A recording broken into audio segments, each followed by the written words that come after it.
జీవితంలో చాలా సహజం, చాలా విషయాలు మారిపోయాయి. ఒకప్పుడు మనం వేసుకున్నటువంటి బట్టలు ఇప్పుడు వేసుకోవట్లేదు, వేరే రకమైనటువంటి బట్టలు వేసుకుంటున్నాం. ఒకప్పుడు తిన్న తిండి ఇప్పుడు తింటలేదు, వేరే రకంగా తింటున్నాం. మన ప్రయాణ సాధనాలు మారాయి, మన జీవిత విధానాలు మారాయి, మనం జీవించేటువంటి ఇళ్ళు మారాయి, మనం బ్రతికేటువంటి పద్ధతి మారింది. అయితే ఒక మహానుభావుడు ఈ విధంగా అన్నాడు, మానవాళి అన్ని మార్చుకుంటున్నారు కానీ మారింది ఒకటే అన్నాడు. ఏంటి అని అంటే మనిషి ఇదివరకు ఎలాంటి సమస్యలతో ఉన్నాడో ఇప్పుడు అంతకంటే ఎక్కువైనవి. అంతే, సమస్యలు ఎక్కువైనవి. బయట జీవించే విధానం ఖచ్చితంగా మారింది, దాంట్లో ఎటువంటి అనుమానం లేదు. కానీ లోన ఉండేటువంటి ఆ బాధ అలాగే ఉండిపోయింది. ఒక విధంగా చెప్పాలంటే ప్రస్తుత ప్రపంచం వైవిధ్యమైన ప్రపంచం. అంటే బయట ఒక విధంగా లోన ఒక విధంగా ఉండేటువంటి ప్రపంచం. లోన ఎన్ని బాధలున్నా బయటికి నవ్వుతూ కనబడతాం, లోన ఎంత కష్టం ఉన్నా బయటికి మామూలుగా కనబడుతూ ఉంటాం. ఇది ప్రతి ఒక్కరికి సహజం అయిపోయింది, నటించే జీవితం మనది అయిపోయింది. దీనికి మీకు ఒకటి రెండు ఉదాహరణలు చెప్తాను. బాగా పేరున్నటువంటి వ్యక్తులు కూడా తమ జీవితంలో ఇలాంటి నటనే ఉంటది అని అనడానికి ఇది నిదర్శనం. ప్రపంచంలో అతి ఎక్కువ మంది హర్షించేటువంటి సినిమా యాక్టర్ ఎవరు అని అంటే షారుఖ్ ఖాన్ అంటారు. గత 3 సంవత్సరాల్లో ఆయనే మొదటి స్థానంలో ఉన్నది. అతి ఎక్కువ పారితోషికం కూడా ఆయనకే ఇస్తారు. అయితే కొన్ని సంవత్సరాల క్రితం ఒక ఇంటర్వ్యూ చేశారు, ఆయన్ని ప్రశ్న అడిగారు, అది యూట్యూబ్ లో కూడా ఉన్నది. దాంట్లో చివరి 3 ప్రశ్నలు ఆయన ఇచ్చినటువంటి జవాబులు మానవాళి ఎక్కడుంది అనడానికి ఒక నిదర్శనంగా ఉంది. ఆయన అడిగిన ప్రశ్న, షారుఖ్ గారు మీరు సినిమాల్లోకి రాకముందు ఒంటరితనంతో బాధపడే వాళ్ళంట, నిజమేనా అని అంటే ఆయన ఇచ్చిన జవాబు, అవును, నేను సినిమాల్లోకి రాకముందు చాలా ఒంటరి వాడిని. అయితే సినిమాల్లోకి వచ్చిన తర్వాత ఆ ఒంటరితనం నన్ను వెంటాడుతూనే ఉంది. ఇప్పటికీ నేను ఒంటరి వాడినే, నాకు ఒంటరిగా ఉండటం అంటే భయం, అందుకే నేను మనుషులతో ఉంటాను అన్నాడు. దానికి రెండో ప్రశ్న, మీరు హీరో, అనేక మంది మిమ్మల్ని అనుకరించాలనుకుంటారు, అనేక మంది ఫ్యాన్స్ మీకున్నారు, కానీ మీరేమో ఇలా మాట్లాడుతున్నారు అని అంటే దానికి ఆయన ఇచ్చిన జవాబు, అదే నాకు అర్థం కాదు. ఏ సినిమాలో కూడా నేను కాదు, ఏ సినిమాలో కూడా నేను కాదు, నేను ఎవరో లాగా నటిస్తాను. ఒక సినిమాలో ఒకలాగా, ఇంకొక సినిమాలో ఇంకొకలాగా, కానీ మీరు నన్ను అనుకరించాలి అనుకుంటారు, అదే నాకు అర్థం కాదు. మూడో ప్రశ్న, సార్ మరి మీ జీవితానికి తృప్తి, మీ జీవితానికి సంతోషం, మీ జీవితానికి ఇది సంపూర్ణం అనడానికి ఏమైనా ఉన్నదా అని అంటే నా దృష్టిలో ఒక వ్యక్తి పరిపూర్ణత, ఒక వ్యక్తి సంపూర్ణత, ఒక వ్యక్తి నా జీవితానికి ఇది చాలు అని అనటం ఎలా ఉంటదంటే, ఎవరినైనా కొండ ఎక్కమంటే కొండ పైకి ఎక్కిన తర్వాత ఒక జెండా పాతేసి నేను సాధించా అన్నాక వాడు చేసే పని ఏంటి తెలుసా? కొండ దిగాల్సిందే. కొండ దిగటం నాకు ఇష్టం లేదు, అందుకే కొండ శిఖరానికి చేరాను అని అనుకోను, ఎప్పుడు పైకెక్కుతూనే ఉంటాను. నా జీవితానికి గురి లేదు, నా జీవితానికి గమ్యం లేదు, నా జీవితానికి తృప్తి లేదు. ఇది నా జీవితం, నేను ఆ రోజు కోసం జీవిస్తా అని అంటున్నాడు. కోట్లు సంపాదించేటువంటి వ్యక్తి, కోట్ల మంది అనుకరించబడేటువంటి వ్యక్తి, అనేక మంది ఆయనకి ఫ్యాన్స్, కానీ ఆయన ఉన్నాడు తెలుసా, నా జీవితం పరిపూర్ణమైంది కాదు అని అంటున్నాడు. అంత గొప్ప వ్యక్తే అలాంటి మాట అంటే సాధారణమైనటువంటి మన జీవితాలు ఎక్కడుంటాయో ఆలోచించండి. మన జీవితం నటించేటువంటి జీవితం. మీరు అనుకుంటూ ఉండొచ్చు, సార్ ఇది ఆధునిక ప్రపంచంలో వచ్చినటువంటి సమస్య అని. నేను అలా అనుకోను. మానవాళి ఎంత పురాతనమైందో ఈ సమస్య కూడా అంతే పురాతనమైంది అనడానికి ఇది నిదర్శనం. భారతీయ సంస్కృతిలో, హైందవ సిద్ధాంతంలో భగవద్గీత ఒక ప్రత్యేకమైనటువంటి గ్రంథం, పవిత్ర గ్రంథం. 18 అధ్యాయాలు, 720 శ్లోకాలు కలిగినటువంటి ఈ గ్రంథంలో ఇద్దరు వ్యక్తులు, రథం నడిపించేటువంటి కృష్ణుడు, వెనక కూర్చున్నటువంటి అర్జునుడు. కృష్ణుడి యొక్క తపన అర్జునుడి చేత యుద్ధం చేయించాలని, అర్జునుడి యొక్క కోరిక యుద్ధం మానేయాలని. వారిద్దరి మధ్యన జరిగినటువంటి వాగ్వివాదమే 720 శ్లోకాల ఆ సంభాషణ. దాంట్లో మానవుడు ఎదుర్కొనేటువంటి అనేక సమస్యలు, బయటికి వచ్చాయి. కొన్నాటికి జవాబులు దొరికాయి, కొన్నాటికి జవాబులు దొరకలేదు. అందుట్లో ఒక ప్రశ్న ఇది. 16వ అధ్యాయం 16వ శ్లోకం, 18 అధ్యాయాలు కలిగిన ఆ గ్రంథములో రమారవి చివరికి వచ్చేసాం అని అనుకోవాలి. ఆ సమయంలో అర్జునుడు అడుగుతున్నటువంటి ప్రశ్న శ్రీకృష్ణుని ఏమని తెలుసా? నానా చిత్త విభ్రాంతో మోహజాల సమావృత ప్రసక్త కామ భోగేశ పదంతి నరకే అశుచౌ. అనేక విధాలైన సుఖభోగాలు బయటున్నాయి, అనుభవించినంతసేపు బాగానే ఉంటది, అది అయిపోయిన తర్వాత నాలో మిగిలేది నరక వేదన. ఆ నరకం నుంచి నన్నెవరు బయటికి లాగుతారు అని అంటున్నాడు. అర్జునుడు చచ్చిపోయిన తర్వాత వచ్చే నరకం గురించి మాట్లాడుతున్నా, బ్రతుకున్నప్పుడు అనుభవించే నరకం గురించి మాట్లాడుతున్నాడు.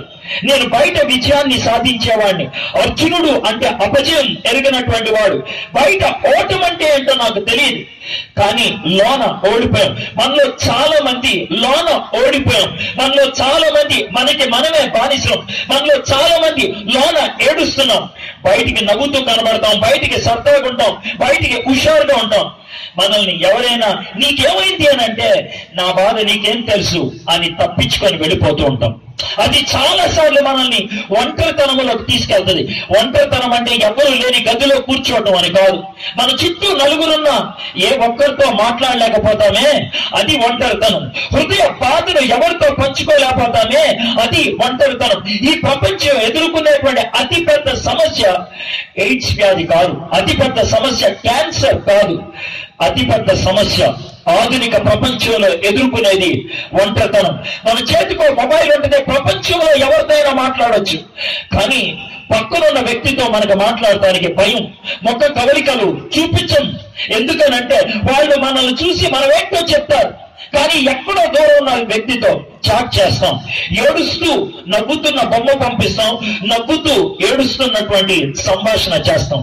నటించగలిగే లోకం మనది, మనం కాదు. ఈ ప్రపంచంలో ఆ నరకాన్ని మనం అనుభవిస్తున్నాం. ఈ నరక వేదన నుంచి ఎవరు బయటికి లాగుతారు? ఈ నటన లోకం నుంచి మనల్ని ఎవరు బయటికి లాగుతారు? ఇది మనకున్నటువంటి ప్రశ్న. మనము సాంకేతికంగా ఎంతో అభివృద్ధి చెందాం, కానీ బాధ పోలేదు. మెడికల్ టెక్నాలజీలో పెరిగాం, కానీ బాధ పోలేదు. ఎంటర్టైన్మెంట్ బాగా పెంచుకున్నాం, కానీ బాధ పోలేదు. చదువు ఎంతో చదివాం, కానీ బాధ పోలేదు. అయితే ఈ సమస్యకు పరిష్కారం విజ్ఞానములో లేదు. ఈ సమస్యకు పరిష్కారము మనకున్నటువంటి సాంకేతిక నైపుణ్యతలు లేదు. ఎక్కడుంది? మన పూర్వీకులు ఒక ప్రార్థన నేర్పించారు. బహుశా ఆ ప్రార్థన యొక్క అంతరార్థాన్ని మర్చిపోయాము ఏమో. తారక మంత్రం అనేటువంటి ఈ ప్రార్థన భారతీయులు అతి ఎక్కువగా ఇష్టపడేటువంటి ప్రార్థన. అశతోమ సద్గమయ, తమసోమ జ్యోతిర్గమయ, మృత్యోర్మ అమృతంగమయ, ఓం శాంతి శాంతి శాంతి. ఈ ప్రార్థనలో 3 భాగాలు ఉన్నాయి. నేను అయోమయంలో ఉన్నాను, అసత్యంలో ఉన్నాను. సత్యం ఎక్కడ దొరుకుద్ది? ఒంటరిగా కూర్చొని గతములోకి తొంగి చూస్తే బాధే గుర్తొస్తుంది. స్వీట్ మెమరీస్ అనేవి మనకు ఉండవు. మనకు గుర్తొచ్చేది మన బాధే, మనకు గుర్తొచ్చేది మన ఓటమే, మనకు గుర్తొచ్చేది కోల్పోయినటువంటి అవకాశాలే. అది చాలా గందరగోళాన్ని సృష్టిస్తుంది. నా గతాన్ని ఎవరైనా తుడిచివేస్తే బాగుండు, నా బాధని నేను ఇదివరకు పడిన దాన్ని తుడిచివేస్తే బాగుండు అని అనుకుంటాం. అది అసత్యం. తమసోమ జ్యోతిర్గమయ, అంధకారంలో ఉన్నాను నేను, వెలుగక్కడ. మృత్యోర్మ అమృతంగమయ, మృత్యు భయములో ఉన్నాను. నిత్యత్వం ఎక్కడ? ఈ 3టికి జవాబు దొరికినప్పుడే నాకు శాంతి, సమాధానం. ఈ ప్రార్థన ఎవరికి చేశాం? ఒక పూజారిగా, ఒక పాస్టర్ గారిగా, లేకపోతే ఒక సంఘానిగా, ఒక రాజకీయ నాయకుడిగా, ఒక ప్రధానమంత్రిగా, ఒక రాష్ట్రపతిగా, ఒక డాక్టర్గా, ఒక ఇంజనీర్గా కాదు. ఈ ప్రార్థన నేరుగా దేవుడికి చేశాం. ఎందుకని దేవుడికి చేశాం ఆ ప్రార్థన? ఆ ప్రార్థనకి జవాబు ఇవ్వగలిగేవాడు దేవుడే అని మన పూర్వీకులు చెప్పారు. అయితే నేను అడిగే ఒకే ఒక ప్రశ్న, దేవుడే దీనికి జవాబిస్తాడని తెలిసినప్పుడు మతాన్ని ఎందుకు ఎంట పెట్టుకొని తిరుగుతారు? మతం మనుషులు స్థాపించింది, మతం మనుషులు ఆరంభించింది, మతం మనుషులకి సమాధానం ఇవ్వలేదని మన పూర్వీకులు చెప్పారు. అయినప్పటికీ బుద్ధి రాదే. మతం పేరున కొట్లాడుకుంటాం, మతం పేరున బాధపడుతుంటాం. మతం మానవుడికి సమస్య పరిష్కారం ఇవ్వలేదు. మతాలు సమస్యలు సృష్టించాయి. అది క్రైస్తవ మతం అవ్వచ్చు, హైందవ మతం అవ్వచ్చు, ఇస్లాం మతం అవ్వచ్చు. మతం మానవుడికి సమస్యను సృష్టించి పెట్టింది, పరిష్కారం ఇవ్వలేదు. కాబట్టి చాలా స్పష్టంగా ధైర్యంగా చెప్పగలుగుతున్నాను, ఈ రోజు నేను మతం గురించి మాట్లాడటానికి రాలేదు. నో, నేను వచ్చింది మానవుడి సమస్యకు పరిష్కారం ఇవ్వగలిగేటువంటి వాడు ఎవరు తెలుసుకోవడానికి వచ్చాను. కాబట్టి ఒకవేళ నేను మత మార్పిడి చేయడానికి వచ్చాను అనుకుంటే అది మీ ఎర్రితనం అంటాను. మతాన్ని కాదు అని కొట్టిపడేశాను నేను. కాబట్టి మతం గురించి కాదు నేను మాట్లాడటానికి వచ్చింది. మతం మానవుడు తీసుకున్నది. దేవుడు అనంతుడు, మానవుడు పరిధులు కలిగినటువంటి వాడు. పరిధులు కలిగినటువంటి మానవుడు అనంతుడైనటువంటి దేవుణ్ణి ఎప్పటికీ చేరుకోలేము. దేవుడే మన దగ్గరికి రావాలి, మనం దేవుడి దగ్గరికి వెళ్ళలేము. ఆ దేవుడు రావాలని ఎదురు చూసాం. ఆ దేవుడు రాకపోతే, ఆ దేవుడు మాట్లాడకపోతే మన పూర్వీకులు పాపంతో కొన్ని పాటలు రాసుకున్నారు. ఎక్కడో దూరాన్న కూర్చున్నావు, ఇక్కడ చిత్రాన్ని చూస్తున్నావు, మాటల రాతలు రాస్తున్నావు, గారడీ చేస్తున్నావు. ఎందుకు వచ్చింది ఆ మాట? రా అని అడిగాం ఆయన్ని, రాలేదు. కాబట్టి ఉన్నావా, అసలు ఉన్నావా, ఉంటే కళ్ళు మూసుకున్నావా? ఈ మాటలు ఎందుకు వచ్చాయి? ఎందుకు వచ్చాయి తెలుసా? రావాల్సింది ఆయన, నువ్వు కాదు ఆయన దగ్గరికి వెళ్ళాల్సింది. తీసుకెళ్లాల్సింది ఆయన, నువ్వు కాదు. ఆయన్ని వెతుక్కుంటూ వెళ్లాల్సింది. వెతుక్కుంటూ వచ్చేది ఆయన, వెతకాల్సింది నువ్వు కాదు. ఆ విషయాన్ని గుర్తుపెట్టుకో. ఒకసారి సికింద్రాబాద్ లో, సికింద్రాబాద్ లో ఎగ్జిబిషన్ అంటారే, ఆ ఎగ్జిబిషన్ కి మా పిల్లలతో కలిసి వెళ్ళాం చాలా సంవత్సరాల క్రితం. మా చిన్న పాప అప్పుడు 5 సంవత్సరాలు. బాగా రద్దీగా ఉంది. దాన్ని చెయ్యి పట్టుకొని నడుచుకుంటూ వెళ్తున్నా. మా పెద్ద పాపనేమో నా భార్య పట్టుకుంది. అయితే ఇలాంటి కరెంటు స్తంభాన్ని పట్టుకొని ఒక చిన్న పాప, బహుశా అది 5 ఏళ్ళు ఉంటేమో, మా పాప ఏమో 5వ క్లాస్ చదువుతుంది. ఆ చిన్న పాప 5 ఏళ్ళు ఉంటేమో అది కరెంటు స్తంభాన్ని పట్టుకొని ఏడుస్తుంది. మా చిన్న పాపకి దాన్ని చూడంగానే చాలా అనిపించి, పాప ఒక్క నిమిషం అని అన్నది. నేను ఆ పాప దగ్గరికి వెళ్తుంటే నేను కూడా దగ్గరికి వెళ్ళాను, ఇదేం చేస్తుందో చూద్దామని. మా చిన్న పాప దాన్ని అడుగుతుంది, ఎందుకు ఏడుస్తున్నావు అని అంటే, ఆ చిన్న పాప చాలా అమాయకంగా ఒక జవాబు చెప్పి ఏడుస్తుంటే నాకు ఏడవాలో నవ్వాలో అర్థం కాలేదు. మానవుడి పరిస్థితి అది అని అనుకున్నా. ఆ 5 సంవత్సరాల పాప ఏమన్నా తెలుసా? మా అమ్మ నాన్న ఈ యొక్క రద్దీలో తప్పిపోయారు అని అన్నది. మా అమ్మ నాన్న తప్పిపోయారు. ఈమె కాదు తప్పిపోయింది, మా అమ్మ నాన్న తప్పిపోయారు. మా అమ్మ నాన్న. ఇది పరిస్థితి. ఎంత వెర్రితనం ఆలోచించండి. దేవుణ్ణి వెతికే అంత పెద్దోళం అయిపోయావా మనం? దేవుణ్ణి పట్టుకునే అంత గొప్పలం అయిపోయావా మనం? మనం వెతికితే దొరికేవాడు కాదు ఆయన, రమ్మంటే వచ్చేవాడు కాదు. ఆయన నిర్ణయం, ఆయన రావాలి అని ఎదురు చూసాం. మన పూర్వీకులు అందుకే ప్రార్థన చేసి నేర్పించారు. నీ గతంలో ఉన్న అయోమయం, నీ ప్రస్తుతంలో ఉన్నటువంటి అంధకారం, నీ భవిష్యత్తులో ఉన్నటువంటి మరణ భయాన్ని తొలగిస్తే ఆ దేవుడు నీకు శాంతి దొరుకుద్ది అని అన్నారు. మరి అలాంటి దేవుడు ఉన్నాడా? అలాంటి దేవుడు భూమి మీదకి వచ్చాడా? అలాంటి దేవుడు భూమి మీదకి వచ్చి నాకు సమాధానం ఇచ్చాడా? ఇచ్చినట్లయితే నాకు రుజువు ఉన్నదా? అది అనుభవిస్తే నాకు జవాబు దొరుకుద్దా? ఇది మనకున్నటువంటి ప్రశ్నలు. ఈరోజు ఆ ప్రశ్నలకు మీకు జవాబు చెప్పాలని ఆశపడుతూ ఉన్నాను. ఉన్నాడు అలాంటి వాడు, ఆయనే అని మీకు ఎలా తెలుసండి అని అంటే, దేవుడే అనంత లోకములోంచి ఈ లోకములోకి వస్తే ఆయన ఈ లోకములో అడుగు పెట్టినటువంటి క్షణం అద్భుతం. అది అద్భుతం. అద్భుతంగా ఈ లోకములోకి వస్తాడు. ఇది మొదటిది. రెండోది, ఆయన ఈ లోకములో జీవించిన జీవితం మనకి ఆదర్శం. ఆయన ఈ లోకములో జీవించిన జీవితం ఆదర్శం. మూడోది, ఆయన ఈ లోకాన్ని నుంచి వెళ్ళిపోయినప్పుడు మన జీవితానికి జవాబు, మన ప్రశ్నకు జవాబు ఆయన ఇవ్వగలిగి ఉండాలి. ఈ 3 ఉన్నటువంటి వాడు ఎవరైనా ఉన్నారా అనంటే ఉన్నారు. ఎవరు సార్ అనంటే, నేను పేరు చెప్పంగానే వీడు దిగాడా దాంట్లోకి అని అనుకోకర్లేదు.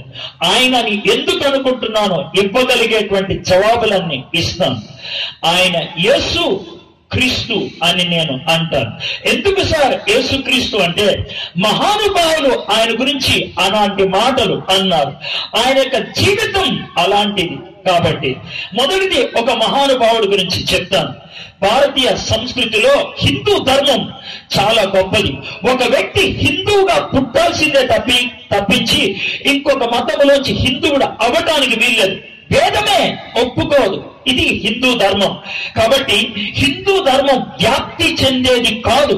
కానీ ఒక 150 సంవత్సరాల క్రితం కొంతమంది హైందవ మత నాయకులు ఏమనుకున్నారంటే, మన మతాన్ని కాపాడుకోవాలి, మన ధర్మాన్ని కాపాడుకోవాలి, ధర్మ రక్షితో రక్షిత అనేటువంటి సిద్ధాంతముతో ధర్మాన్ని బోధిద్దాం, ధర్మాన్ని కాపాడటానికి అని నిర్ణయించుకున్నారు. అది ఇక్కడ కాదు, ప్రపంచ వ్యాప్తంగా బోధించాలి అని నిర్ణయించుకున్నారు. కొంతమంది మహానుభావులు దేశాన్ని విడిచివెళ్లి కూడా హైందవ ధర్మాన్ని బోధించారు. అందుట్లో ఒక మహనీయుడి పేరు స్వామి వివేకానంద. 1893 సంవత్సరం ఆయన అమెరికా వెళ్ళాడు. షికాగో అనే పట్టణంలో 3 ప్రసంగాలు చేశాడు హైందవ ధర్మం గురించి. మంత్రముగ్ధులయ్యారు ప్రజలు. వావ్, ఇంత అద్భుతంగా మాట్లాడాడేంటి ఈయన అని ఇష్టపడ్డారు. అయిన తర్వాత ఆయన్ని ప్రశ్నించారు, సార్ స్వామి వివేకానంద గారు, యేసుక్రీస్తు గురించి మీరేమంటారు, మీ యొక్క ఉద్దేశం ఏంటి అని అంటే ఆయన ఇచ్చినటువంటి జవాబు, సార్ యేసుక్రీస్తు గురించి నన్ను అడిగితే ఈ లోకములో నీతిమంతుడు యథార్థవంతుడు ఎవరైనా ఉన్నాడు అని అంటే అది యేసుక్రీస్తు అని అంటాను. ఈశాన్య సనాతన మతానికి చెందినటువంటి నేను ఆ యేసుక్రీస్తుని దైవ స్వరూపముగా తప్పించి ఇంకొక విధంగా చూడలేను. అక్కడితో ఆగిపోలేదు. యేసయ్య తన దగ్గరికి వచ్చినటువంటి ఎవరినైనా స్వీకరించాడు అని విన్నాను. బైబిల్లో ఒక సంఘటన చదివాను నేను. ఏమనంటే, ఒక దరిద్ర జీవితం జీవించే ఆమె యేసయ్య పాదాల దగ్గరకు వచ్చి తమ పాపాలు ఒప్పుకుంటూ కన్నీటితో ఆయన పాదాలు కడిగిందని, కురులతో అంటే వెంట్రుకలతో ఆయన పాదాలు తుడిచిందని బైబిల్లో చదివాను. అది చదువుతున్నప్పుడు నాకు వచ్చిన ఆలోచన ఒకటే, నేనే గనక అక్కడున్నట్లయితే యేసయ్య పాదాలు కన్నీటితో కాదు, నా రక్తముతో కడుగుండేవాడిని. ఎందుకో తెలుసా, ఆయన అలాంటి మహానుభావుడు అని. దీంతో మీకు అర్థం అవ్వాలి యేసుక్రీస్తు గురించి ప్రజలు ఏ విధంగా అన్నారు. అందుకనే యేసుక్రీస్తు గురించి ఆలోచించాలి అని అనిపించింది. మొదటిది, యేసుక్రీస్తు యొక్క ఎంట్రీ ఈ లోకములోకి వచ్చినటువంటి విధానం అద్భుతం అని అన్నాను కదా. యేసుక్రీస్తు ప్రభువారి గురించి బైబిల్లో ఏమనుంది, ఆయన పశువుల పాకలో పుట్టాడు అనంది. సార్, ఆయన దేవుడైతే, ఆయన లోక రక్షకుడైతే ఓ పనికిమాలిన ఊరు బెత్లెహేము, అందుట్లో పనికిమాలిన ప్రాంతం పశువుల పాకలో, అక్కడ పుట్టడం ఏంటండి? ఇది వచ్చేటువంటి ప్రశ్న. యేసయ్యనే నేరుగా అడుగుదాం, యేసయ్య నువ్వు బెత్లెహేము ఎందుకు ఎంపిక చేసుకున్నావు, పశువుల పాకలో ఎందుకు పుట్టావు? ఆయన ఇచ్చేటువంటి జవాబు ఏంటో తెలుసా, ఎవడైనా మురికుంట్లో పడితే నువ్వు మురికుంట్లోకి దిగి బయటికి లాగుతావా, చీ ఈ మురికా ఉన్నాయి అని చెరువులోకి దిగి ఈత కొట్టి బయటకు వస్తావా? ఎవడెక్కడ పడతాడో అక్కడికి దిగాల. మానవుడు పతనమయ్యాడు, మానవుడు నీచ నికృష్టమైన స్థితిగతుల్లోకి వెళ్ళాడు. కాబట్టి మానవుడిని అక్కడి నుంచి బయటికి తీసుకురావాలంటే నేను కూడా ఆ నీచ నికృష్టమైన పరిస్థితుల్లోకి వెళ్ళాలి. అతి సామాన్య మనిషితో ఆయన గుర్తింపు పొందడానికి ఇష్టపడుతున్నాడు. ఎందుకో తెలుసా, ఇక్కడ ఉన్నటువంటి గిరిజనులు అవ్వచ్చు, లేకపోతే అడుక్కునే వాళ్ళు అవ్వచ్చు, చెత్తకాయటాలు ఎత్తుకునే వాళ్ళు అవ్వచ్చు, అనాథలు అవ్వచ్చు, యేసయ్య దగ్గరికి వెళ్ళి మాట్లాడితే నేను అర్థం చేసుకోగలను అని అంటాడు ఆయన. నీతో నేను మాట్లాడగలను అని అంటాడు ఆయన.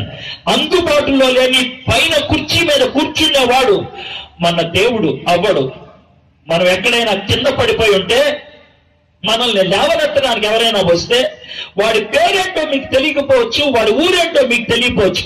మిమ్మల్ని కింద పడిపోయిన వాడిని లేపి కూర్చోపెడితే మీరేమంటారు తెలుసా, మీరెవరండి నా దగ్గరికి దేవుడిలాగా వచ్చారని. వాణ్ణి దేవుడు అని ఎందుకు పిలవాలనిపించిందో తెలుసా, నీ దగ్గరకు వచ్చారు కాబట్టి. వాణ్ణి దేవుడు అని ఎందుకు పిలిచాడు తెలుసా, పడిపోయిన నిన్ను లేవనెత్తడానికి వచ్చారు కాబట్టి. యేసుక్రీస్తు ప్రభువారు అందుకే ఈ మాట అన్నారు, అద్భుతమైనటువంటి మాట, ఎవ్వరు అనని మాట, నశించిన దానిని వెతికి రక్షించటానికి నేను వచ్చాను. వెతుక్కుంటూ వచ్చాడు ఆయన. ఈ రాత్రి ఆయన వెతుకులాటగా నువ్వు దొరికితే నీ జీవితాన్ని నువ్వు బాగు చేసుకుంటావు. ఆయన వెతుకుతున్నాడు నిన్ను, నువ్వు కాదు వెతికేది, ఆయన నిన్ను వెతుకుతున్నాడు. నువ్వు ఆయనకి దొరకకుండా పారిపోతున్నావు, ఆయన్ని వద్దు అని వెళ్ళిపోతున్నావు. ఈ రోజు ఈ మాటలు చెప్తుంటే నీ గుండెకు తాకితే, నీ జీవితం స్పర్శిస్తే, నువ్వు దానికి స్పందించగలిగితే ఆయన వెతుకులాటకి నువ్వు దొరికిన వ్యక్తి అవుతావు. ఆయన వెతుకులాటకి నువ్వు దొరికిన వ్యక్తి అవుతావు.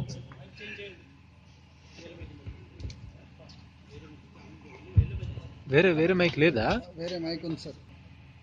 నశించిన దాన్ని వెతికి రక్షించడానికి వచ్చానన్నాడు. సార్, యేసుక్రీస్తు ప్రభు వారు పశువుల పాకలో పుట్టాడు, ఎందుకు పుట్టాడు చెప్పారు. అయితే ఆయన దేవుడు అని నేను ఎట్లా నమ్మగలగాలి అని అంటే, ఆయన మానవులతో గుర్తింపు పొందడానికి అతి నీచ నికృష్టమైన స్థితిగతుల్లో పుడితే, ఆయన ఆ పుట్టిన సందర్భం దివ్యమైంది కాబట్టి ఆకాశంలో ఒక తార ఉదయించింది. ఆకాశంలో ఒక తార ఉదయించి, ఆయన దేవుడు, అందుకనే తారను పెట్టుకున్నాడు. ఆయన నిన్ను నన్ను రక్షించడానికి వచ్చిన విమోచకుడు, అందుకనే పశువుల పాకలో పుట్టాడని. ఆయన పుట్టినప్పుడు ఒక తార ఉదయించింది కాబట్టి ఖగోళ శాస్త్రవేత్తలు, అంటే ఆధునిక శాస్త్రవేత్తలు, యేసుక్రీస్తు పుట్టినప్పుడు తార వచ్చిందంట, తార నిజంగా వచ్చిందే, అదేంటో నేను తెలుసుకోవాలని వెతుకులాడేవాళ్ళు ఉన్నారు. ఒక రుజువు, ఒక నిదర్శనం మనకు దొరికింది. 1607లో జోహానస్ కెప్లర్, ఒక గొప్ప ఖగోళ శాస్త్రవేత్త, పరిశోధన చేశాడు 3 సంవత్సరాలు. 1609లో పరిశోధనకి జవాబు దొరికింది. యేసుక్రీస్తు ప్రభు వారు పుట్టినప్పుడు మార్స్, జూపిటర్, యురేనస్ ఈ 3 గ్రహాలు వేరు వేరు కక్షల్లో తిరుగుతున్నప్పటికీ మానవ కంటికి ఒకటిగా కనబడ్డాయి, వెలుగ్గా కనబడ్డాయి, ప్రత్యేకంగా కనబడ్డాయి. అది ఒక్కసారే జరిగింది. దాన్ని చూసి తూర్పు దేశపు జ్ఞానులు రాజులకు రాజు పుట్టాడని వెతుక్కుంటూ వాళ్ళు వచ్చారు. చరిత్రలో ఒక రుజువు మిగిలిపోయింది. యేసయ్య జన్మించినప్పుడు జరిగినటువంటి ఆ సంఘటన శాస్త్రీయమైనటువంటి రుజువు కలిగిందిగా. ఆయన ఎంట్రీ, ఆయన ఈ లోకములోకి వచ్చింది ఒక అద్భుతం. ఆయన పశువుల పాకలో జన్మించాడు, మానవుడితో గుర్తింపు పొందడానికి, నశించిన దాన్ని వెతికి రక్షించడానికి వచ్చాడు. తప్పిపోయిన స్థితిగతుల్లోకి ఆయన జారడానికి ఇష్టపడ్డాడు, అక్కడి నుంచి బయటికి లాగడానికి. ఆయన దేవుడు కాబట్టి ఆకాశంలో ఒక తారను పెట్టుకున్నాడు. రెండోది, ఆయన జీవితం ఆదర్శం. ఆయన జీవితం ఆదర్శం అంటే మానవుడికి ఒక మార్గాన్ని చూపించగలిగి ఉండాలి. వేద నుంచి వెలుగులోకి నడిపించేవాడిని గురువు అంటారు. గురు 2 అక్షరాల అర్థం సంస్కృత భాషలో. గు అంటే అంధకారం, రు అనే పదము నుంచే ఋగ్వేదము అనేది వచ్చింది. రు అనే పదానికి అర్థం వెలుగు, చీకట్లోంచి వెలుగులోకి నడిపించేటువంటి వాడు గురువు. గురువు గురించి వేదం ఈ విధంగా చెప్పింది. గురు సాధు నిర్మల హృదయ మృదు భాషి కామ క్రోధ జితేంద్రియ ఏతత్ గురు లక్షణం. గురు సాధు నిర్మల హృదయ మృదు భాషి కామ క్రోధ జితేంద్రియ ఏతత్ గురు లక్షణం. గురువు సాధువు, నిర్మలంగా మాట్లాడేటువంటి వాడు. ఆయన కామ క్రోధాలు అన్నిటి మీద విజయాన్ని సాధించినటువంటి వాడు. యేసుక్రీస్తు జీవితంలో దాన్ని చూడగలిగామా? ఖచ్చితంగా చూడగలిగాం. ఒక చిన్న సంఘటన మీ ముందు పెడతాను. ఆ రోజు పొద్దున్నే యేసయ్య యెరూషలేము దేవాలయం దగ్గరికి వెళ్ళాడు. బయట దేవాలయం దగ్గరికి వెళ్తుంటే ఆయన్ని చూసి చాలా మంది గుమ్మిగూడారు. ఆయన వాళ్ళను పరామర్శిస్తూ ఉన్నాడు. ఏవేవో అనుమానాలు అడుగుతున్నారు. ఆయన అనుమానాలకి జవాబు చెప్పడానికి ప్రయత్నం చేస్తున్నాడు. ఈలోగా ఆ ఊర్లో ఉన్నటువంటి మత పెద్దలు, ఆ ఊర్లో ఉన్నటువంటి నాయకులు ఒక వ్యభిచారములో పట్టబడిన అమ్మాయిని ఈడ్చుకుంటూ యేసయ్య ముందుకు తీసుకొచ్చి పడేశారు.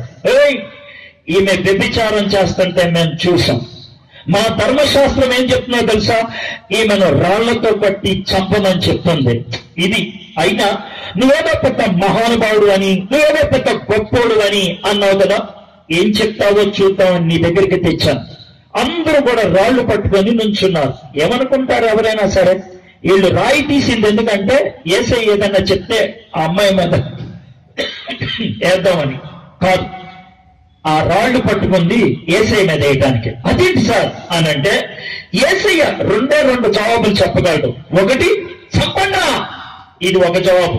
రెండోది, వదిలేండి అయ్యా, వదిలేండి. ఈ 2 జవాబులు యేసయ్యకి సమస్యను తెచ్చిపెడతాయి. ఎలాగో తెలుసా? చంపండా అనగానే అక్కడ రోమన్ పోలీసులు ఉంటారు. వాళ్ళు వెంటనే యేసయ్యని పట్టుకుంటారు. బాబు, నువ్వేమన్నా మాకు జడ్జి గారివా? నువ్వేమన్నా మాకేమన్నా న్యాయవాదివా? మరణదండన విధించేశావు, ఎవరిచ్చాడు నీకు అధికారం అని యేసయ్యని అడుగుండేవాడు.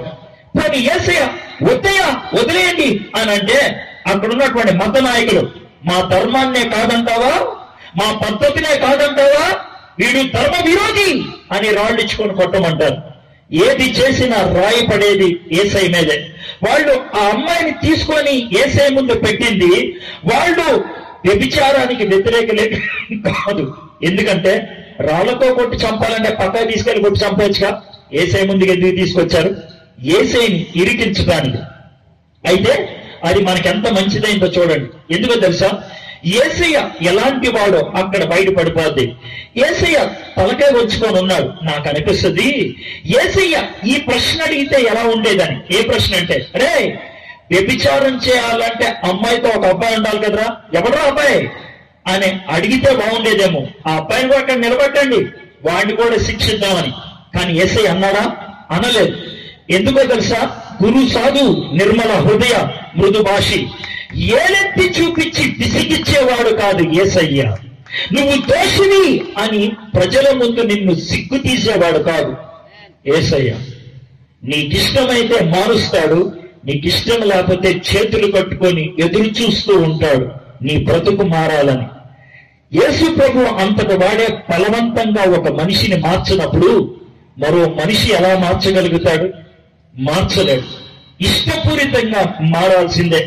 కాబట్టి ఆయన మౌనంగా ఉండిపోయాడు. వీళ్ళు అడిగారు, చెప్పు, ఏదో ఒకటి చెప్పు అని అంటే యేసయ్య తలెత్తి ఈ విధంగా అన్నాడు, అయ్యా మీలో ఎవరైనా ఒక్కళ్ళు అస్సలు పాపం చేయని వాళ్ళు ఎవరైనా ఉంటే మొదటి రాయి వాళ్ళు ఇసరండి, ఆ తర్వాత మిగిలిన వాళ్ళందరూ ఇసరొచ్చు. ఎప్పుడైతే ఆ మాట అన్నారో ప్రతి వాడికి పాపం గుర్తొస్తుంది. ఎందుకంటారేమో, భారతీయ సంస్కృతిలో అతి నిష్ఠ కలిగినటువంటి పురోహితుడు, అతి నిష్ఠ కలిగినటువంటి పూజారి పొద్దున్నే లేచి చేసేటువంటి ప్రార్థనని సంధ్యావందన ప్రార్థన అంటారు. సంధ్యావందన ప్రార్థనలో ఒక ప్రార్థన ఇది, పాపోహం పాపకర్మహం పాపాత్మం పాప సంభవే త్రాహిమాం దేవ శరణాగత వత్సల్యం. పుండరీకాక్షుణ్ణి వేరుకునేటువంటి ప్రార్థన. పాపపు ఊహలు, పాపపు చేష్టలు, పాపపు మరణం నాకున్నది, దేహి అని నీ దగ్గరకు వచ్చా, ఈ పాపము నుంచి నన్ను విడిపించవాని అతి నిష్ఠ కలిగిన వ్యక్తి చేసే ప్రార్థన, అతి భక్తిపరుడు చేసేటువంటి ప్రార్థన.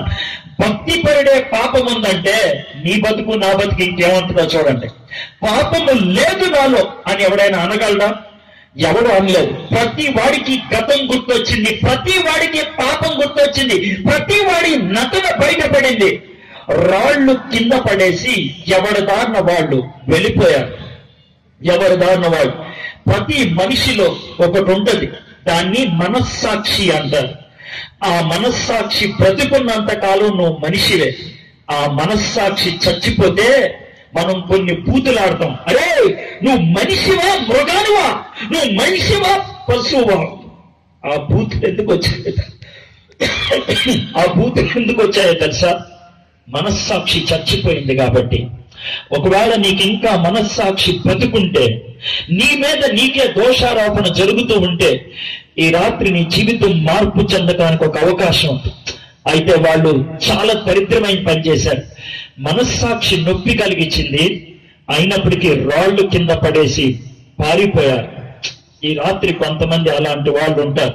మీకు నొప్పి కలుగుద్ది, మీకు అర్థమవుతుంది ఇది నా గురించే అని, కానీ నేను కాదులే, నాకు కాదులే అని వదిలేసి వెళ్ళిపోయే వాళ్ళు ఉంటారు. వెళ్ళిపోయారు అందరూ. యేసయ్య మాత్రం అక్కడ ఉండిపోయాడు. యేసయ్య ఎందుకున్నారు తెలుసా? యేసయ్య ఒక్కడే పాపము లేనివాడు. జన్మతః పాపము లేదు, కన్యక్క పుట్టాడు. నా జీవితంలో పాపం చేశానని ఎవరైనా రుజువు చేయగలరా? అన్ని సవాలు విసిరినటువంటి ఏకైక మనిషి యేసయ్య. ఆయనలో పాపము లేదు. కాబట్టి రాయి తీసుకొని ఇసరగలిగేవాడు యేసయ్య ఒక్కడే. కానీ యేసయ్య గురు సాధు నిర్మల హృదయ మృదు భాషి, కామ క్రోధ జితేంద్రియ ఏదగ్గురు లక్షణం. రాయి విసర్పానికి రాలేదు.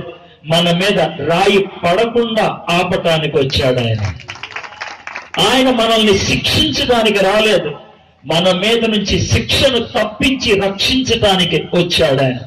మనము బాధల్లో ఉన్నప్పుడు తిట్టేవాడి కోసం చూడం, ఆదరించేవాడి కోసం చూస్తాం. ఆయన పేరేంటో తెలుసా? ఆదరణకర్త అని పేరు. ఆయన తలెత్తి ఈ మాట అంటున్నాడు, అమ్మా నిన్నెవరూ శిక్షించలేదా అని. అమ్మాయి అక్కడ ఉండిపోయింది. ఆ అమ్మాయి కూడా వాళ్ళతో పాటు తప్పించుకొని వెళ్ళిపోవచ్చు, కానీ వెళ్ళిపోలేదు. ఆ అమ్మాయిలో ఒక మంచి గుణం ఉంది. ఏంటి తెలుసా?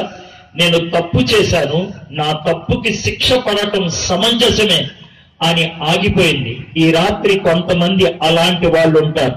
ఎస్, నాలో దోషం ఉంది, ఆ దోషము నుంచి నేను బయటపడాలి అని ఆలోచించేవాళ్ళు. ఆమె ఆగింది. ఆ విధంగా ఆగితే యేసయ్య ఆమెను అమ్మా అని పిలిచాడు. నేను అనుకుంటాను యేసయ్య ఎప్పుడైతే అమ్మా అని పిలిచాడో నీ వెనక్కి తిరిగి చూసిందేమో, నన్నేనా పిలుస్తుంది అని. ఎందుకనంటే జీవితంలో ఎవరు కూడా అంత మర్యాద ఇవ్వలేదు ఆ అమ్మాయికి. పచ్చి బూతులతో పిలుస్తారు ఆ అమ్మాయిని. కానీ యేసయ్య అమ్మ అని పిలిచాడు. ఎందుకో తెలుసా? యేసయ్య మనిషికి గౌరవాన్ని ఇచ్చేవాడు. నీ గతం ఎలాంటిదైనా, నీ మతం ఏదైనా, నీ కులం ఏదైనా, నీ జాతి ఏదైనా, ఈ లోకములో నీ స్థితిగతులు ఏదైనా, నువ్వు మనిషివైతే, దేవుని ఆకృతి నీకుంటే దేవుడు నిన్ను గౌరవిస్తాడు. నిన్ను అమ్మ, బాబు, నాయన అని పిలుస్తాడు ఆయన. అమ్మ అని పిలిచాడు. ఈ రాత్రి నీకు ఆ గౌరవాన్ని ఇవ్వడానికి ఇష్టపడుతున్నాడు. అమ్మా నిన్నెవరూ శిక్షించలేదా అని అంటే, లేదు ప్రభువా, నన్నెవరూ శిక్షించలేదు. యేసయ్య అప్పుడు ఒక మాట అన్నాడు. ఆ మాట నాకైతే చిరాకు తెప్పించింది. మీకు చెప్తాను ఏమన్నాడు. ఏమన్నాడు తెలుసా? అమ్మా నువ్వు ఇక్కడి నుంచి పాపం చేయొద్దు, జాగ్రత్త జీవించు అని అన్నాడు. ఓకే, యేసయ్య ఇక నుంచి పాపం చేయొద్దు అని అంటే ఇప్పుడు దాకా చేసిన పాపం ఏమవుతుంది? ఇప్పుడు దాకా పాపం ఎవరితోనో చేసింది, దానికి యేసయ్య ఎలా జవాబారి అవుతాడు? ఇది నాకు వచ్చినటువంటి ప్రశ్న. ఈ ప్రశ్న నుంచే మూడో భాగంలోకి వస్తున్నాను. మొదటిది, ఆయన ఈ లోకంలోకి వచ్చిన పద్ధతి అద్భుతం. రెండోది, ఆయన ఈ లోకంలో జీవించిన పద్ధతి ఆదర్శం. మూడోది, ఆయన ఈ లోకాన్ని విడిచి వెళ్ళింది నా జీవితానికి జవాబునిచ్చింది. యేసయ్య అతి కిరాతకంగా చంపబడ్డాడు. అంటే ఆయన చేతకాని వాడా? కాదు. యేసయ్యను అడుగుదాం, యేసయ్య నువ్వు అతి ఘోరంగా చచ్చిపోయావు, ఎందుకని? నువ్వు దేవుడు కదా, నిన్ను నువ్వు రక్షించుకోవచ్చు కదా. నో, నేను ఈ లోకంలోకి వచ్చిందే చచ్చిపోవడానికి. అదేంటి యేసయ్య, ఎందుకని చచ్చిపోవడం? నాకు 2 గుణాలు ఉన్నాయి. ఒక గుణాన్ని పవిత్రత అంటాం, ఇంకొక గుణాన్ని ప్రేమ అంటారు.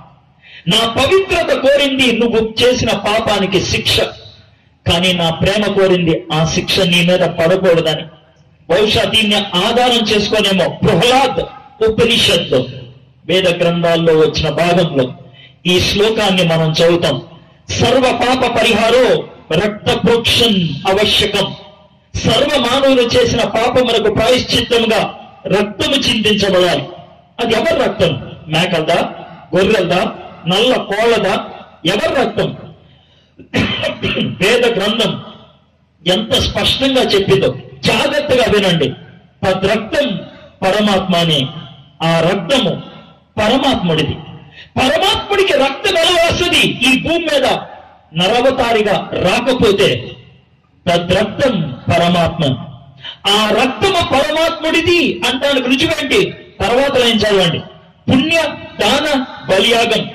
పుణ్యం అంటే పవిత్రం, దానం అంటే ఉచితం, బలియాగం అంటే ఇష్టపూరితం.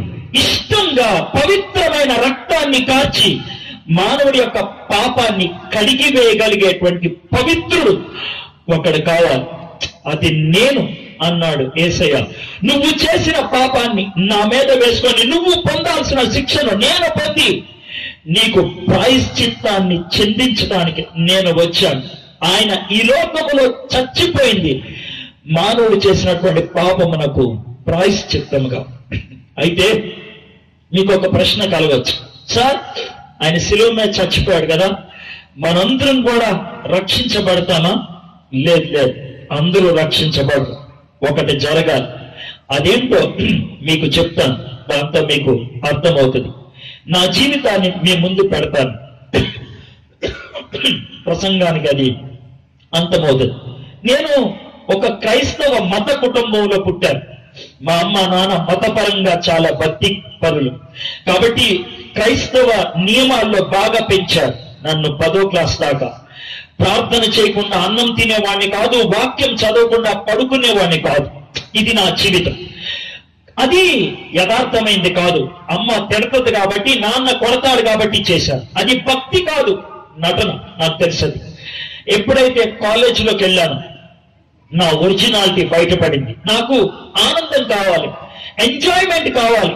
నా జీవితాన్ని పాడు చేసుకోవటం మొదలు పెట్టాను. కొద్ది కాలంలోనే చాలా తీవ్రమైన పరిస్థితిలోకి వెళ్ళాను. నేను ఒక డ్రగ్ ఎడిక్ట్ ని అయ్యాను. ఈ ప్రాంతంలో గంజాయి ఎక్కువ దొరుకుతుందన్నారు. మీరు గంజాయి అమ్ముతారేమో, నేను గంజాయి తీసుకునేవాడిని. ఇది నా జీవితం. మీలో కొంతమందికి మత్తు కోసమని ఇంజెక్షన్ ఇస్తాడు, ఫోర్ట్విన్ అని, పెథిడిన్ అని, మార్ఫైన్ అని. నాకు నేనుగానే ఇంజెక్షన్ పొడుచుకునేవాడిని. వారానికి 3 సార్లు నా శరీరంలోకి మత్తు పదార్థం వెళ్ళకపోతే కడుపు తిప్పేది, కడుపు నొప్పి వచ్చేది. ఇది నా పరిస్థితి. ఇంజెక్షన్ కొనడానికి డబ్బులు కావాలి, గంజాయి కొనడానికి డబ్బులు కావాలి. దొంగతనం చేయడం మొదలు పెట్టాం. మా అమ్మగారి పెళ్లి చీర 20 రూపాయలకి తాకట్టు పెట్టాను నేను ఒకసారి. ఇది నా జీవితం, ఇది నా పరిస్థితి. అయితే ఆ సందర్భంలో ఒక చిన్న సలహా ఇచ్చాడు ఒక మిత్రుడు. భారతదేశంలో ఆంధ్ర రాష్ట్రంలో అప్పట్లో 3 చోట్ల బార్లు పెట్టడం మొదలు పెట్టారు. అంటే మందు తాగుతున్నప్పుడు కొంతమంది అమ్మాయిలు డాన్స్ వేసేవాళ్ళు. మన ఆంధ్ర రాష్ట్రంలో 3 చోట్ల ఉండేది. ఒకటి హైదరాబాద్ లో, ఒకటి సికింద్రాబాద్ లో, ఒకటి గుంటూరులో. గుంటూరులో ఉన్న దాన్ని కెసినో బార్ అండ్ రెస్టారెంట్ అనేవాడు. మా ఊరు ఏలూరు. ప్రతి శని ఆదివారం అక్కడికి వెళ్ళేవాడు. ఎందుకనంటే ఒక యవ్వన అమ్మాయి డాన్స్ చేయడానికి వచ్చేది. ఆ అమ్మాయితో పాటు ఇంకొకళ్ళు డాన్స్ చేయాలి. ఆ విధంగా డాన్స్ చేయడానికి నీకు పెద్ద డాన్సర్స్ రావాల్సిన అవసరం లేదు, కాకపోతే సిగ్గు లేకుండా ఉండాలి. బట్టలు ఇప్పేయంటే ఇప్పేయాలి, ఏం చేయమంటే అది చేయాలి. నాకు డబ్బులు కావాలి కాబట్టి నేను చేయడానికి వెళ్ళాను. ప్రతి శని ఆదివారం వెళ్ళేవాడిని. నాకు డబ్బులు ఇచ్చేవాడు. ఆ డబ్బులతో నేను మందు కొనుక్కునేవాడిని. ఇది నా పరిస్థితి. ఆ సమయంలో డాన్స్ చేయడానికి వచ్చినటువంటి అమ్మాయి చాలా చిన్నది, 10వ క్లాస్ అమ్మాయి, కానీ చాలా అందంగా ఉండేది. ఆ తర్వాత ఆమె సినిమాల్లోకి వెళ్ళింది. ఒక ప్రముఖ నటుడిని పెళ్లి చేసుకొని గొప్ప జీవితం జీవించింది. నటుడైతే చచ్చిపోయాడు, కానీ ఆమె ఇంకా బతికే ఉంది. మీలో కొంతమందికి ఆమెను చూసుంటారు, లేదా ఆమె పేరు వినుంటారు. ఆమె పేరు డిస్కో శాంతి. ఆమెతో నటించేవాడు. ఒకసారి ఆమె 2-3 వారాలు రాలేదు, కాబట్టి నాకు డబ్బులు లేవు. ఇది పరిస్థితి. నాకేం చేయాలో అర్థం కాలేదు. ఆ సమయంలో నేను చచ్చిపోదాం అనుకున్నాను. రైలు పట్టాల దగ్గరికి వెళ్ళి ట్రైన్ కోసం వేచి ఉన్నాను. కడుపు నొప్పి తట్టుకోలేనటువంటి పరిస్థితి. రాత్రి 8 గంటలకి ఎవరు లేరు అక్కడ నన్ను ఆపడానికి. చాలా భయంగా ఉంది. కళ్ళు మూసుకొని ఉన్నాను. బతకాలని ఇష్టం లేదు. కడుపు నొప్పి తట్టుకోలేని పరిస్థితి. ఆ సందర్భంలో ట్రైన్ అంత దూరంలో ఉన్నప్పుడు కాలర్ పట్టుకొని ఎవరో వెనక్కి ఇలా లాగా. భయం వేసింది నాకు. దెయ్యం వచ్చింది అనుకొని వెనక్కి తిరిగి చూశాను, కానీ దెయ్యం కాదు, నా మిత్రుడు. వాడి పేరు సురేష్. వాడు వచ్చాడు. ఎవరు చెప్పారో తెలియదు వాడికి, ఎందుకంటే అది జరిగిన కొన్ని నెలలకే వాడు చచ్చిపోయాడు. వాడిని అడుగుదాం అనుకునే లోపలే వాడు చచ్చిపోయాడు. వాడు ఎలా వచ్చాడు నాకు తెలియదు. వాడు ఆపితే, ఎందుకు ఆపేశావు, ట్రైన్ వెళ్ళిపోయింది అని అన్నా. మళ్ళీ ట్రైన్ వస్తుందిలే, ఎందుకు చచ్చిపోదాం అనుకున్నావు చెప్పు అని అన్నాడు. కడుపు నొప్పి రా, కడుపు నొప్పి. వాడు అన్నాడు, సరే చచ్చిపోతే ఎక్కడికి వెళ్తావో తెలుసా అని అన్నాడు. పిచ్చ కోపంతో అన్నాను, నరకానికి అని. వాడు అప్పుడు నెమ్మదిగా అన్నాడు, భూమి మీద అయితే కడుపు నొప్పి వచ్చినప్పుడు పోవడానికి టాబ్లెట్లు ఉంటాయి, మరీ కష్టం అయితే వెళ్తే డాక్టర్ ఇంజెక్షన్ ఇస్తాడు. నరకంలో టాబ్లెట్లు ఉండవు, డాక్టర్ కూడా ఉండడు. ఒకసారి నొప్పి వస్తే ఇంకా పోదు అని అన్నాడు. భయమేసింది చాలా, గుండె చారిపోయింది. ఏం చేయాలంటారు? ఏం చేయమంటారంటే, దా, నొప్పి పోవడానికి చావు కాదు పరిష్కారం. ఏసై దగ్గరికి రా అంటే, రే రే ఏసై ఏం చేస్తాడు రా? ఏసై ఏం చేస్తాడు? ఏసయ్య పవిత్రుడు కదా, నన్ను తాకలేడు. అలా అనొద్దు. ఏసయ్య ప్రేమ కలిగిన వాడు. ఏసయ్య ప్రేమ కలిగిన వాడైతే నన్ను మార్చేయచ్చు కదా. మార్చడు. నీ అనుమతి లేకుండా మార్చడు. నీ ఇష్టం లేకుండా చేయడు. అరే, ప్రేమ పవిత్రత ఒకే మనిషిలో ఉండలేవురా? ఉండలేవు. ఉంటాయిరా? ఉంటాయి. ఎలాగుంటాయో కూడా నీకు చెప్తాను. చెప్పరా అన్నాడు. నీ దగ్గరకు ఒక చిన్న పిల్లోడు ఏడ్చుకుంటూ వచ్చాడు అనుకో, రే ఎందుకు ఏడుస్తున్నారంటే ఆడు కొట్టాడు అని ఇంకొకటి చూపిస్తాడు. నువ్వేం చేయాలి తెలుసా? ఈడు ఏడు పాపిచ్చేయాలి, వాడు ఏడు మొదలు పెట్టకుండా చూడాలి. నీ దగ్గర ఏమన్నా ఉందా పద్ధతి అని అన్నాడు. ఒక నిమిషం ఆగి ఉందా అన్నాడు. ఏంట్రా అన్నాడు. అరే ఆగరా, ఆ కూడా చెప్పారా అంటాడు. వాడు భయంగా వస్తాడు. దగ్గరికి రాగానే కన్ను కొడతాడు. వాడికి అర్థమైపోతుంది నేను సరదాగా పిలిచానని. వాడి వీప్ మీద నా చెయ్యి పెట్టి గట్టిగా 2 సార్లు గుద్దుతాను. వీడు వెంటనే కళ్ళు తుడుచుకుంటాడు. వీడు ఏమనుకుంటాడు తెలుసా? అమ్మయ్య నా కచ్చి తీరింది అనుకుంటాడు. వాడు వెనక్కి తిరిగి నవ్వుతాడు. ఎందుకో తెలుసా? పిచ్చోడా నాకు తగలలేదు అని. ఇద్దరు వెళ్ళిపోతారు నవ్వుకుంటూ. నా మిత్రుడు ఏమన్నా తెలుసా? బాగా చెప్పావురా జవాబు. ఇప్పుడు నాకు ఒక్క ప్రశ్న. ఇంకేంట్రా ప్రశ్న? ఈ సన్నివేశంలో ఒకడు ఏడుస్తాడు రా. ఎవడాడు? నువ్వే చెప్పావు కదా ఎవడు ఆడవకూడదని. వాళ్ళిద్దరే ఆడవకూడదన్నా. కానీ ఇంకొకడు ఏడుస్తాడు. కొద్ది క్షణాలు ఆగి, ఏడిస్తే నేనే ఏడవాలి కదా. నువ్వు ఏడవాల్సిందే. నీకు ఏడుపు రాకుండా వాళ్ళిద్దరు ఏడుపు పోదరా. వాళ్ళ ఏడుపు నీ మీద వేసుకున్నావు. యేసయ్య సిలువ మీద చేసింది అదే. ఆయన పవిత్రత కోరింది నీ పాపానికి శిక్ష పడాలని. ఆయన ప్రేమ కోరింది ఆ శిక్ష నీ మీద పడకుండా తన మీద వేసుకున్నాడు. తన్ను తాను చంపుకున్నాడు రా. ఆ మాట చెప్పినప్పుడు నాకు బాగా అనిపించింది. నన్నేం చేయమంటావురా ఇప్పుడన్నా? ఏం చేయకర్లా. యేసయ్య దగ్గరకు వచ్చి, నా జీవితాన్ని చేతులారా పాడు చేసుకుంది నేనే.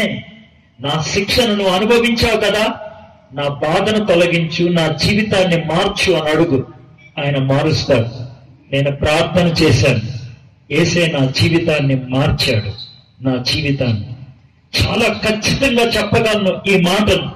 నా జీవితాన్ని ఆయన మార్చాడు. ఈ రాత్రి ఇది నీకు కరెక్టో కాదో తెలియాలనుకుంటే ఒక చిన్న ప్రార్థన చేసి చూడు. యేసయ్య వాడి జీవితం మార్చావంట. నిజమైతే నా జీవితాన్ని మార్చావా అని అడుగు. నువ్వు నిజముగా మానవుల్ని వెతికి రక్షించేవాడువైతే నీ దగ్గరకు వస్తున్నాను. నా జీవితాన్ని మార్చవా? నా జీవితాన్ని మార్చవా? నాలో ఉన్న ఆ బాధను తొలగించవా? నాలో ఉన్నటువంటి ఆ నొప్పి తీసేవా? నాలో ఉన్నటువంటి ఆ నరకాన్ని తీసేవా? ఈ రాత్రి అడుగు. ఆయన నీకు ఇవ్వడానికి ఇష్టపడుతున్నాడు. నాకు ఇచ్చినటువంటి యేసయ్య, ఈ లోకాన్ని నుంచి యేసయ్య మానవుడికి జవాబిచ్చి వెళ్ళాడు. ఆ జవాబు నీ సొంతం చేసుకుంటే అది అసలైన క్రిస్మస్. యేసయ్య బెత్లెహేములో పుట్టాడు అని నువ్వు పొడగ ఊదితే ఏమి లాభం? ఎవరో క్రైస్తవుడు పండగ చేసుకుంటున్నాడని కేకు కోస్తే ఏమి లాభం? యేసయ్య నీ జీవితంలోకి వస్తే అది నిజమైనటువంటి క్రిస్మస్. ఫ్రెండ్స్, ఈ రాత్రి ఆ యేసయ్య నీ జీవితంలోకి ఆహ్వానించడానికి ఇష్టపడుతున్నావా? నీకు ఇష్టమైతే చరిత్ర నీ ముందు పెట్టాను. యేసయ్య జీవితం నీ ముందు పెట్టాను. యేసయ్య పరిష్కారం ఏ విధంగా ఇచ్చాడో నీకు చెప్పాను. నా అనుభవాన్ని నీ ముందు పెట్టాను. ఇది సత్యం అని అంటానికి ఇది సరిపోవా? ఇది సరిపోతే యేసయ్యను ఈ రాత్రి నీ హృదయంలోకి రమ్మని అడుగుతావా? ఖచ్చితంగా నీ జీవితాన్ని మారుస్తాడు. తల వంచండి, కళ్ళు మూసుకోండి, చిన్న ప్రార్థన చేసుకొని ముగించుకుందాం. నిజమైన క్రిస్మస్ యేసయ్యను హృదయంలోకి ఆహ్వానించడం. హృదయం అనే ద్వారం దగ్గర నిలబడి తలుపు తట్టుచూ ఉన్నాను. ఆయన తలుపు బద్దలు కొట్టుకొని వచ్చేవాడు కాదు.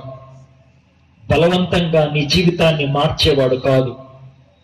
ప్రేమతో అడిగేవాడు, ఓపికతో అడిగేవాడు. నిన్ను వెతుక్కుంటూ వచ్చాడు. ఈ రాత్రి ఈ మాటలు వింటున్నప్పుడు ఇది నా గురించే అనిపించిందా నీకు?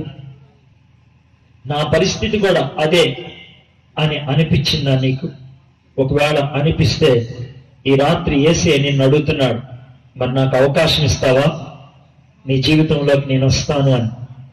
నువ్వు ఒకవేళ ఆయన్ని పిలవడానికి ఇష్టపడుతున్నట్లయితే చిన్న మాట చెప్తాం ఆయనతో, యేసయ్య నా హృదయంలోకి రండి. మీరు 2000 సంవత్సరాల క్రితం బెత్లెహేములో మీరు పుట్టారు, కల్వరి మీద అతి ఘోరమైన మరణాన్ని పొందారు నా కోసమే, నేను చేసిన తప్పుకే. రండి యేసయ్య, నా హృదయంలోకి రండి, నా జీవితాన్ని మీరే మార్చండి యేసయ్య, నా జీవితాన్ని మీరే పవిత్రపరచండి. మనస్ఫూర్తిగా మాట చెప్పడానికి ఇష్టమైతే ఈ రాత్రి నీ జీవితానికి ఒక నూతన ఆరంభం, ఈ రాత్రి నీ జీవితానికి ఒక శుభ గడియ. ఈ రాత్రి అలాంటి ప్రార్థన చేయడానికి మీరు ఎవరికైనా ఇష్టం ఉందా? మీకు ఇష్టమైతే నేను మీ గురించి ప్రార్థన చేస్తాను. ఎవరైనా ఈ రాత్రి నేను యేసేను నా హృదయంలోకి రమ్మని అడుగుతాను, ఈ రాత్రి యేసేను నా జీవితాన్ని మార్చమని అడుగుతాను, మీకు ఇష్టం అనిపించి మీలో ఎవరైనా అలాంటి ప్రార్థన చేయడానికి సంసిద్ధపడుతుంటే మీ కుడి హస్తాన్ని ఎత్తి చూపిస్తారా? మీ గురించి నేను ప్రార్థన చేస్తాను. యేసయ్య నా హృదయంలోకి రండి, నా జీవితాన్ని మార్చండి. యేసయ్య నా హృదయంలోకి రండి, నా జీవితాన్ని మార్చండి. చేతులెత్తిన వాళ్ళు దించేయండి. చిన్న ప్రార్థన చేసుకొని మనం ముగించుకుందాం. యేసయ్య ఈ రాత్రి నువ్వు మా కోసం ఈ లోకంలోకి ఎందుకు వచ్చావు, మా కోసం ఏం చేశావు,